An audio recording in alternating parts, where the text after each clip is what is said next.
pero también sabe que hay una esperanza y hay un camino. El problema de cuando se tiene un problema es cuando uno dice, ¿y para dónde pego? ¿Cuál es el camino? Ya este es un camino que está claro, que todos los días se consolida y que sin lugar a dudas eso provoca esperanza y confianza en la posibilidad de una victoria real. El primer gran remesón político del año llegó con la encuesta de Atlas Intel. Abelardo de la Espriella no solo lidera la intención de voto, sino que supera con claridad a Iván Cepeda tanto en primera como en segunda vuelta. El escenario electoral quedó completamente sacudido. Quiero que miremos lo que ha sido, digamos, el acontecimiento político y lo que estrenó realmente el año de la jornada electoral. Miremos la encuesta de semana adelantada por una de las firmas hoy más prestigiosas y más precisas en sus pronósticos electorales, como es Atlas Intel. Miremos el primer cuadro, digamos, del análisis general. El año abre estableciendo algo que veníamos diciendo desde el año pasado, y es que Abelardo va punteando, va ganando en la campaña electoral, en la intención de voto, en el respaldo ciudadano electoral. Aparece con un 28%. En segundo lugar, viene Iván Cepeda con el 26.5%. Ellos dos, esta encuesta, una encuesta de más de 4.200 muestras, con un margen de error de un 1%, aparecen con una diferencia de 1,5 puntos.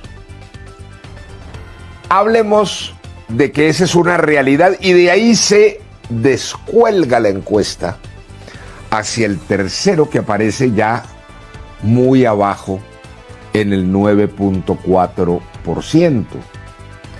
Y del 9.4 vienen al 5.1 tanto Juan Carlos Pinzón como Paloma Valencia.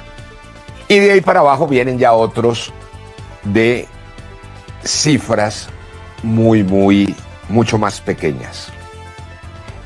Esta es, digamos, una primera reflexión a propósito de que había habido al final del año pasado lo que podríamos denominar la operación política Inbamer, que le hicieron algunos medios de comunicación y muchos de ellos lo repicaron para decir dos cosas. Uno, que no era Abelardo quien iba al frente de la batalla, al frente, en la vanguardia de la campaña electoral, sino Iván Cepeda.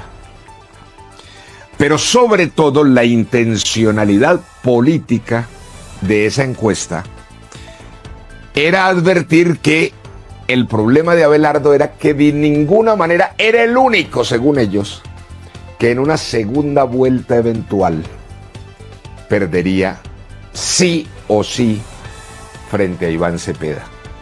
Y entonces, sobre ese pronóstico de la encuesta de Inbamer, entonces todos los pequeñitos salían a decir no, que ellos sí eran capaces de derrotar en segunda vuelta a Iván Cepeda.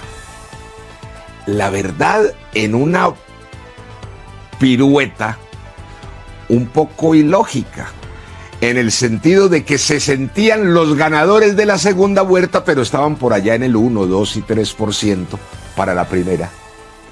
Es decir, eran incapaces de siquiera acercarse a la primera vuelta, pero se reivindicaban como los ganadores de la segunda. Yo nunca había visto un caso de esos en ningún proceso electoral, ni aquí ni en ninguna otra parte.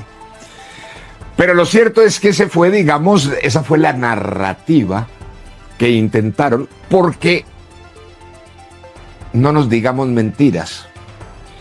Esa encuesta Inbamer la hicieron y la pagaron precisamente contra Abelardo. Sectores que no han entendido que históricamente la necesidad uno es salvar al país de lo que significa la amenaza de tiranía y corrupción y violencia del petrismo, de Iván Cepeda, del pacto histórico, de esa antidemocracia. Y entonces, en vez de unirnos para enfrentar ese peligro, se han dedicado, por el contrario, a jugar a espejito, espejito, quién es el más bonito para ser candidato.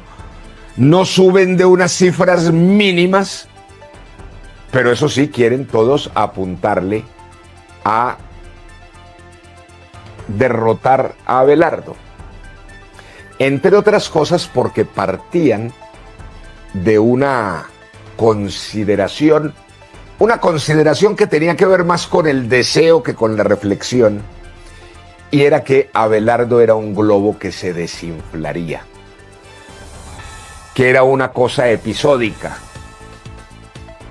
Resulta que de los elementos importantes que arroja esta encuesta de Atlas Intel y de Semana es que ya nadie puede decir que el fenómeno Abelardo es un fenómeno fugaz o un globo de corto vuelo.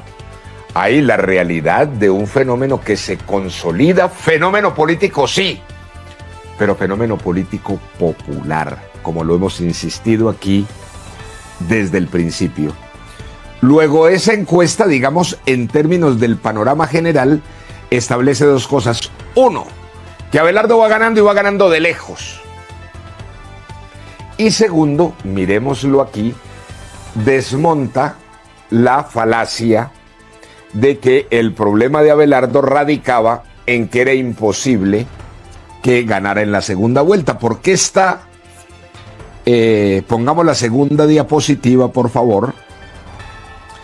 Dice con toda claridad: intención de voto, segunda vuelta.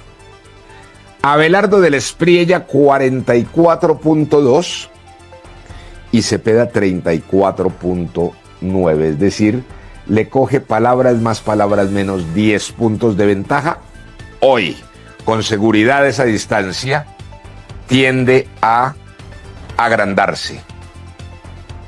Y pues ni para qué hablar de cuando Abelardo se enfrenta a Sergio Fajardo, le toma mucha más ventaja y de ahí para adelante. Luego, la falacia que intentaron siempre, que era decir que Abelardo perdía, ya quedó absolutamente desvirtuada en términos de la realidad. Esto es muy importante, y es muy importante porque el país empieza a saber sí que tiene al frente un desafío muy grande, que tiene que salvar al país de esto que hemos hablado, de ese peligro inmenso, pero también sabe que hay una esperanza y hay un camino.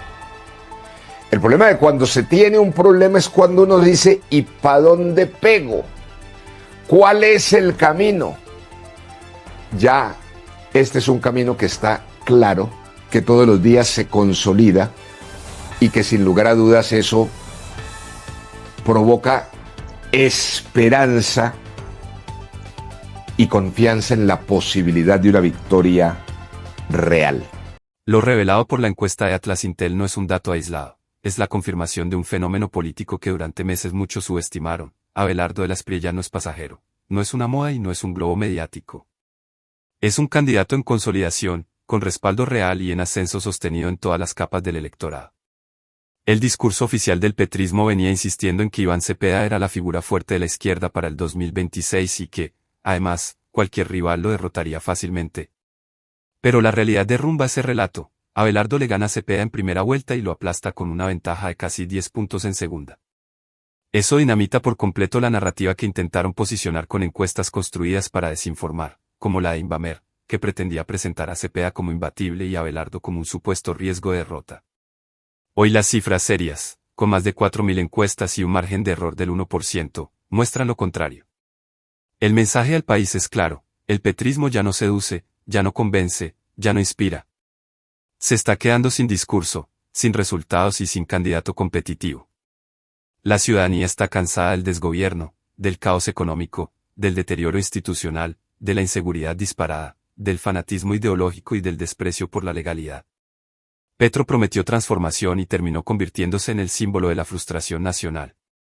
Por eso, Iván Cepeda, representante del proyecto político que hoy tiene al país al borde del colapso, no despega, no entusiasma, no genera confianza y se estanca. Mientras tanto, Abelardo crece justamente donde el petrismo se desploma, en la clase media golpeada, en los sectores populares hartos del abandono, en los jóvenes que no ven empleo ni oportunidades, en las regiones donde la inseguridad ya es insoportable y en las familias que sienten que el país se les está escapando de las manos.